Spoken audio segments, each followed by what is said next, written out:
আসসালামু আলাইকুম। আশা করি সবাই ভালো আছেন।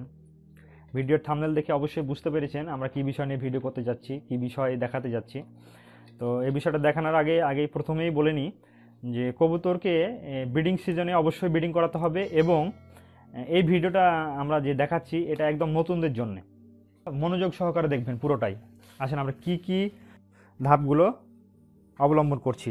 তা আজকে আমরা যে ধাপগুলো অবলম্বন করছি সেই সমস্যাগুলো আগে বলে নিই। সেই সমস্যাগুলো হচ্ছে কি, যে দেখা যাচ্ছে ডিমের বয়স হচ্ছে আপনার, ডিমের তা দেওয়া হচ্ছে 15 দিন, 16 দিন, 17 দিন, কিন্তু দেখা যাচ্ছে ডিমের ভিতর থেকে বাচ্চাটা বের হতে পারছে না।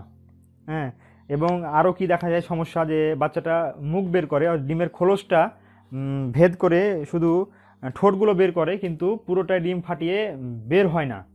তো সেই জন্য আমরা কি করব, এরকম একটা ছোট্ট একটা কাপড় নেব, এরকম কাপড় একটি টুকরো নেব। কাপড়টা অবশ্যই নরম হতে হবে, যে নরম হতে হবে, কাপড়টা নরম হতে হবে। এবং আমরা করব কি, পানি, কাপড়টা আমরা পানিতে ভেজাবো। ভয়ের কোনো কারণ নেই, আমরা এটা করে থাকি। এই যে কাপড়টা আমরা এইভাবে পানিতে ভিজে চিপে নেব, একদম চিপে নেব, শুকনো করে নেব, যতটুকু পারবো আমরা চিপে নেব। দেন আমরা দেখায় এই ডিম থেকে একটা বাচ্চা ফুটেছে, অ্যান্ড এখানে এই বাচ্চাটা বের হতে পারছে না, মাথাটা বের করেছে কিন্তু বাচ্চাটা বের হতে পারছে না। এখন আমরা কি করব, এই যে এই ভিজা কাপড়টাকে নিয়ে এই যে ডিমটা আছে, ডিমের যে খোলসটা আছে সেই খোলসটাকে মুছে দেবো আমরা, এইভাবে মুছে দেব। পুরো শরীরটাকে এভাবে মুছে দেবো, অর্থাৎ ডিমের যে খোলসটা আছে সেটাকে মুছে দেবো একদম সুন্দর। এই যে দেখছেন পানি, যে পানির যে ইয়াটা আছে বোঝা যাচ্ছে এখানে। দেন আমরা আর কিছুই করার প্রয়োজন নেই, আমরা ডিমটা আবার যেখানে ছিল সেখানে রেখে দেবো। এতে করে কি হবে, যে আপনার ডিমের যে খলসটা আছে, ডিমের খলসটা সামান্য কিছু সময়ের জন্য নরম হবে। অ্যান্ড দেন যখন তাপ দিবে ওর মায়ের, ওর হচ্ছে কবুতর যখন তাপ দিবে, ডিমের খোলসটা ময়শ্চারাইজ হয়ে যাবে এবং কড়কড়ে হয়ে যাবে, মরমরে হয়ে যাবে।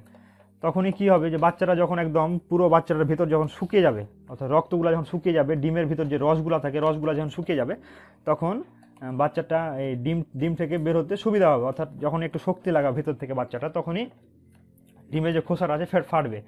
তো এই প্রবলেম থেকে বাঁচার একটা উপায়, আর একটা কি বলা যায়, যে যখন দেখা যাচ্ছে না এই কাজটা, এই পদ্ধতি অবলম্বন করার পরেও ডিম থেকে বাচ্চা বেরোতে পারছে না, তখন আমরা কি কাজ করব, একটা ডিম থেকে সার্জারি করব, ডিমটা সার্জারি করব। আর সেই সার্জারি আমরা এখন দেখাচ্ছি না, এই জন্যে ডিসক্রিপশান বক্সে আমরা দিয়ে দেবো, লিঙ্কটা দিয়ে দেবো। অবশ্যই ভিডিওটা দেখবেন যদি সমস্যায় পড়ে থাকেন। তো ইনশাআল্লাহ আমরা ভিডিওটা এখানেই শেষ করছি। আশা করি সবাই ভালো থাকবেন। আসসালামু আলাইকুম।